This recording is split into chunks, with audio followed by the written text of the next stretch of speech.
Olá, este é o blog Civil Imobiliário. E no dia de hoje, para esquentar 2016, o blog teve a ideia de trazer não só advogados, juristas, mas pessoas que trabalham no mercado imobiliário. E para nossa grande satisfação, hoje eu vou entrevistar aqui André Rezende, sócio-diretor da empresa BTS Properties, que é sediada em Belo Horizonte.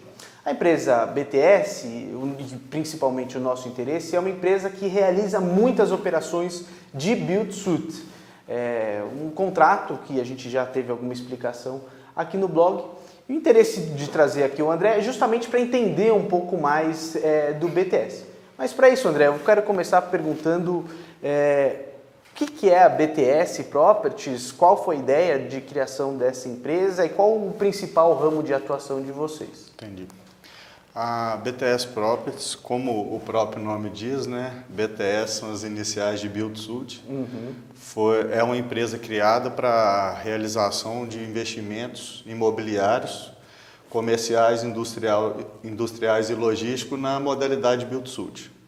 Então, é uma empresa específica para tocar as operações de build-to-suit aí do mercado. E como funciona? Vamos dizer, eu tenho um cliente, é uma empresa, vamos imaginar, um supermercado.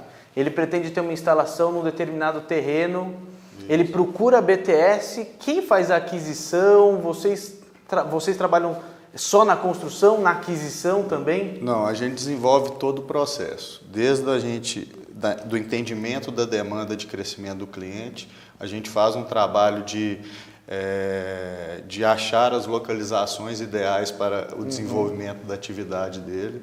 A partir desse momento que a gente fecha a localização, nós adquirimos um terreno, aprovamos o projeto, fazemos a construção de acordo com a necessidade da operação dele em relação a memorial descritivo, layout do projeto e entregamos a chave na mão para o cliente para, a partir daí, começar a vigorar o contrato de locação. Tá.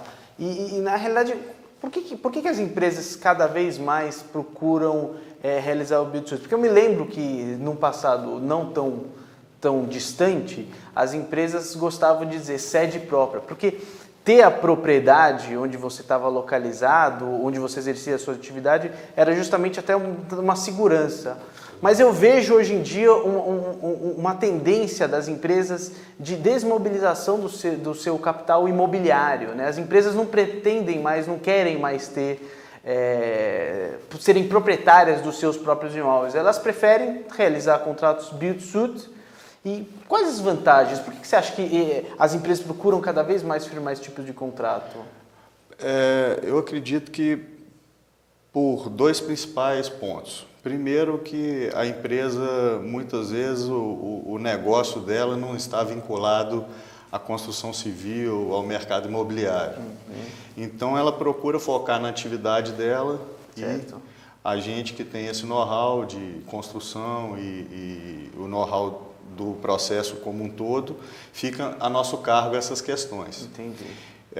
E o outro ponto é a imobilização de capital na sua estrutura, sendo que ela permite um crescimento maior, ela investir isso aí no seu próprio negócio, no maquinário, na produção, ou dependendo do ramo de atividade, que vai dar uma rentabilidade para ele muito maior do que a rentabilidade de um aluguel, da sede própria e tudo.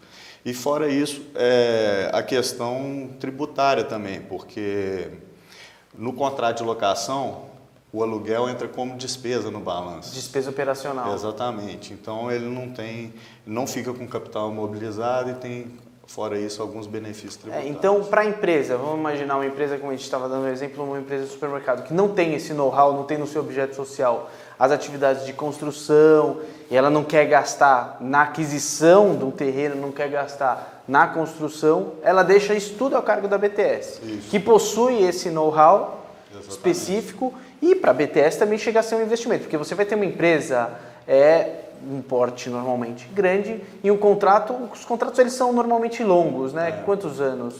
Os contratos, em média, eles têm o prazo entre 10 e 15 anos. E, André, a Lei 12.744, ela trouxe uma alteração na Lei do Inquilinato para a inclusão do artigo 54A. Você acha que essa inclusão, né, que é talvez uma regulamentação parcial de um contrato build-to-suit, porque nem todas as questões ali estão regulamentadas, mas essa regulamentação parcial trouxe um incremento desse tipo de contrato, da contratação do build-to-suit? Com certeza. Essa alteração da lei, ela solidificou o contrato de build-to-suit aqui no Brasil. Então, com isso, os contratos tornaram-se mais sólidos, propiciando assim uma facilidade maior de captação de recursos, ou eventual emissão de um CRI. Então, com certeza, trouxe segurança maior, trouxe uma maior segurança jurídica para esse tipo de contrato. Você pode citar alguns cases de sucesso, assim, que vocês, a BTS, quais contratos ela firmou de build-to-suit, operações até hoje, assim, que ainda estão em andamento? A gente tem um caso de sucesso em uma parceria de longo prazo com o Grupo Saint-Gobain, através da Telenorte. Tá. A gente tem contratos vigentes com ele desde 2007, então a gente já está chegando aí próximo aos 10 anos de contrato, né, onde que já vamos renovar, e a partir daí foi tomada uma confiança entre os grupos, e a gente já fez mais 2 lojas para eles e um centro de distribuição. Então, nós temos um caso de sucesso aí com um cliente, uma multinacional. Eram lojas, eram galpões? Quais foram as suas? Então, a gente tem 2 lojas prontas. Vocês construíram? 100%, aquisição do terreno, aprovação do projeto, construção e entrega da chave para o cliente. E já fizemos também um centro de distribuição para eles, entendeu? Então a gente tem loja e tem galpão para distribuição. Nesse cenário, André, 2015 um cenário péssimo para o mercado imobiliário, em 2016 ainda nebuloso. Você acha que as empresas elas vão procurar firmar mais contratos build-to-suit?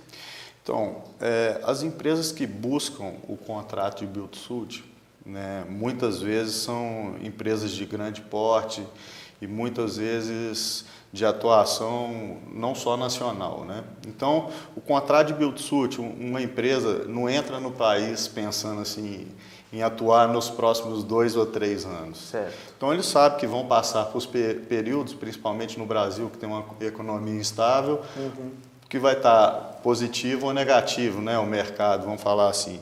Então, o contrato de build-to-suit permite para a empresa e para o investidor fazer um planejamento financeiro dos próximos anos. A gente está falando de 10 anos, então vai ter fases boas e fases ruins dentro desse prazo de contrato. As empresas que buscam esse tipo de contrato, eles estão procurando o quê? Uma construção específica para eles, sem fazer um investimento pontual. Então, nesse cenário atual, venha casar os interesses, né, para uma empresa que tem um planejamento a longo prazo. Então, a gente faz um investimento num cenário de taxa de juros alta, que não é interessante para ele, e fazemos uma previsão de retorno do nosso investimento no longo prazo também. E ele consegue planejar a despesa que ele vai ter com a locação daquele imóvel durante 10 anos, porque no mercado de baixa agora ele vai conseguir um aluguel mais interessante, sim. Mas na hora que o mercado voltar a subir, se ele não tiver radiado por um contrato de build-to-suit, muito possivelmente aí ele vai ter uma atualização do valor de locação dele. Nos contratos build-to-suit não se admite essa ação revisional de aluguéis, é um valor fixo pago, atualizado pelos índices, pela inflação, mas já permite às empresas envolvidas, o investidor e o locatário, saber qual que é a despesa dele em relação ao imóvel nos próximos 10 anos. Tá ótimo, André. Acho que ficou bem claro. Me parece mesmo que o contrato build-to-suit é uma modalidade que cresce no Brasil. Foi muito bom entrevistá-lo, porque a BTS Properties é uma das poucas empresas brasileiras que é especializada nessa atividade. Exatamente. E muito obrigado por atender o nosso blog. Ok, um abraço. Obrigado a vocês.